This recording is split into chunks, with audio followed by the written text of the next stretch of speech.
Bizə yaxınlaşan növbəti avtomobil belə bir avtomobildir.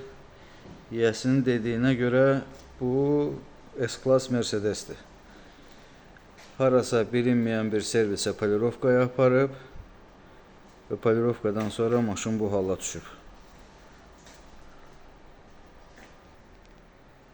Gördüyümüz kimi maşın bərbad vəziyyətdədir. S-Classdan əsər əlamət qalmayıb. İndi biz bunu işləyib nəticəni sizə təqdim edərik. Bəli, maşın həqiqətən də S-Class imiş. Gözəl bir maşın imiş.